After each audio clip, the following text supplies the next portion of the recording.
नमस्कार, मैं आस्था पांडे और आप देख रहे हैं सी न्यूज़ बात और रुक करेंगे यूपी बुलेटिन की ओर। यूपी बुलेटिन में बात होगी चित्रकूट की, जहां लालापुर वाल्मीकि आश्रम के महंत भरत दास के खिलाफ महिला अर्चना तिवारी ने लगाए गंभीर और आपत्तिजनक आरोप। साथ ही बात होगी प्रयागराज की, जहां हनुमान कथा में बवाल, महिला अधिकारी से कथित बदसलूकी पर उठे सवाल। ऐसी तमाम खबरों पर विस्तार से करेंगे चर्चा। खबर अमेठी से, जहां तिलोई तहसील परिसर में नायब तहसीलदार की कोर्ट के सामने दो अधिवक्ताओं के बीच पहले कहासुनी और फिर मारपीट हो गई, जिसे मौके पर मौजूद लोगों ने शुरू में शांत करा दिया था, लेकिन कुछ देर बाद विवाद दोबारा भड़क गया और हुई मारपीट में अधिवक्ता अश्वनी श्रीवास्तव घायल हो गए, जबकि दूसरे पक्ष के लोगों से भी हाथापाई की बात सामने आई है। सूचना पर मोहनगंज पुलिस मौके पर पहुंची और घायल को अस्पताल भेजा गया। बताया जा रहा है कि घटना के पीछे पुरानी रंजिश है। दोनों पक्षों ने कोतवाली में तहरीर दी है और पुलिस मामले की जाँच कर रही है। भैया, क्या नाम है आपका? तहसील में अभी आप लोगों द्वारा मारपीट का मामला सामने निकल कर आया, क्या है? मेरा नाम अनिल पांडे एडवोकेट है। मैं तहसील तिलोई में वकालत का कार्य करता हूँ और मेरी एक बिजनेस की दुकान है माहुआ ट्रेडर्स के नाम से। पिछले 2 साल पहले इन्होंने मेरी दुकान से मटेरियल लिया था अपना घर में, कुछ पेंटिंग का कार्य, दरवाजा और कुछ मटेरियल मिट्टी के हिसाब से इन्होंने लिया था। उसमें इन्होंने बाकी का पैसा दे दिया था, लेकिन लगभग 8,500 रुपये ये हमारे जो है दुकान का बाकी था।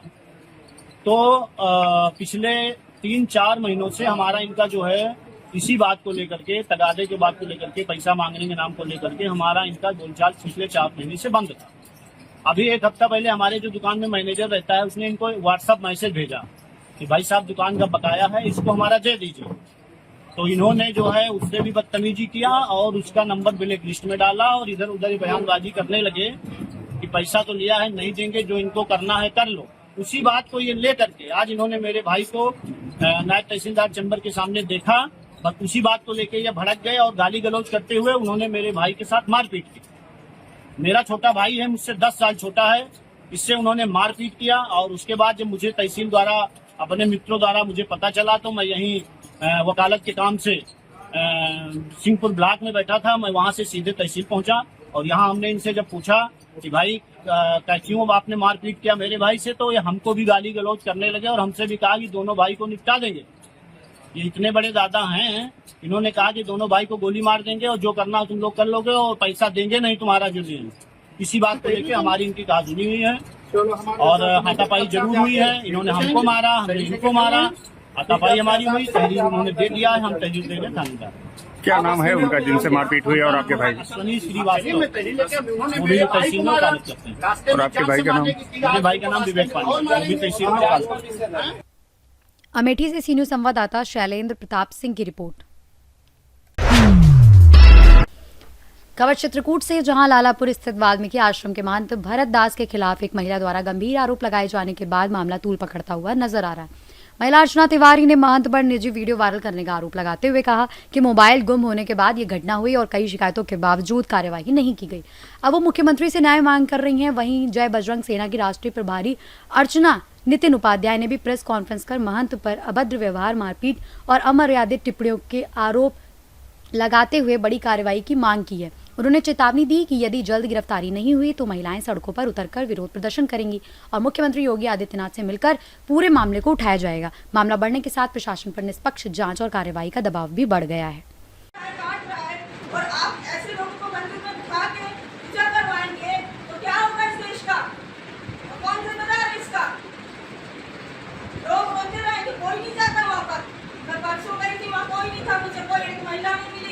और जो मिली वो बोलती है हमको डर लगता है जाने में, बाबा हमारा हाथ खींचता है और वो बाबा है कौन, पर उसको पता तो करो, किसने बिठाया हुआ पर इसको। अभी जिला प्रशासन के आवाज जारी दी गई, आप उनसे पूछ जाते और आप लोग जाइए वहाँ देखिए वहाँ पे गरीबों में क्या क्या चल रहा है। माँ सावन माता का नाम हटा के वहाँ कुछ का कुछ हो रहा है। पूरा वहाँ का सब भूगोल इतिहास सब बदल दिया जा रहा है। और सबसे बड़ी बात तो ये है कि जब वो पूर्व सांसद जी भैरव प्रसाद मिश्रा जी की माता विभूति अब इस लोक में है भी नहीं, तो जब उनके बारे में टिप्पणी कर सकता है, इतना भद्दा बोल सकता है, तो वो आम जनमानस को तो ऐसे रगड़ रहा है, रेंग रहा है, पता नहीं किस अभिमान में कर रहा है और उसको कौन संरक्षण दे रहा है। आरोप लग रहे हैं मुख्यमंत्री चंद्र प्रसाद के मुझे इसकी जानकारी नहीं है क्योंकि मैंने उनके साथ उसको नहीं देखा है। अभी हाल ही में प्रेस वार्ता करके वायरल हो रही है काफी तेजी से, वहाँ नालापुर में एक बैठक भी चंद्र प्रसाद ने की है, 3 दिन पहले वार्ता भी अब देखिए ऐसे तो मैं भी चंद्रिका जी के साथ शादी में मिली। समिति का जो कार्यकारिणी स्थगित की गई है प्रेस वार्ता, उन्होंने ही चंद्रिका प्रसाद उपाध्याय और भाजपा जिला अध्यक्ष और आपके अभय महाजन भैया, ये सारे लोग थे उस प्रेस वार्ता में। तो उन्होंने ही प्रेस वार्ता में जानकारी दी है कि कार्यकारिणी स्थगित कर दी गई है, नए सिरे से कार्यकारिणी का गठन होगा। हाँ, ये जो उन्होंने किया ये प्रेस वार्ता का मुझे पता है। ये कार्यकारिणी उन्होंने भंग की, क्यों भंग की? चित्रकूट से सी न्यूज संवाददाता रोहित कुमार सिंह की रिपोर्ट।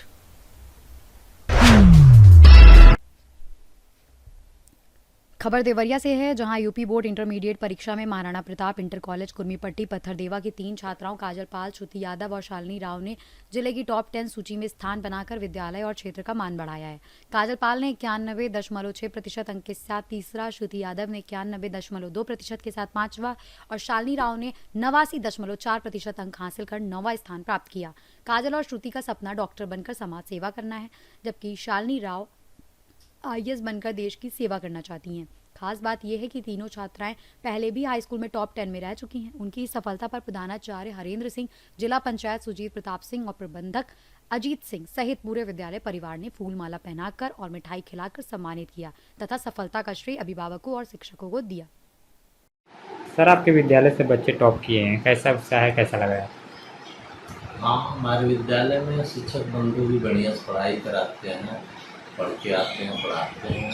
बच्चे भी बड़ी मेहनत से पढ़ते हैं और विद्यालय की काजल पाल जिले के टॉप 10 की सूची में तीसरे नंबर पर आई है, जिसको 91.6% नंबर प्राप्त हुआ है।